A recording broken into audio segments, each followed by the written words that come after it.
Assalamu Walaikum. Hello friends, how are you?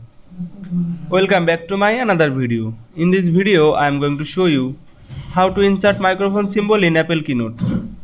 Let's get started. At first, open your Apple Keynote software, then open your Apple Keynote presentation. Then you can see here are my Keynote presentation. Now go to the first slide on the presentation and go to the shape menu, and you can see here are many category. Now I am go our symbol. Now you can see here are many symbol. Now I'm search my microphone symbol. Now scroll down and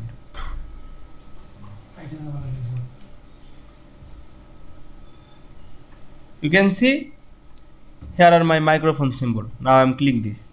Now increase the symbol, or you can increase or decrease this, move the symbol and change the color on the symbol, etc.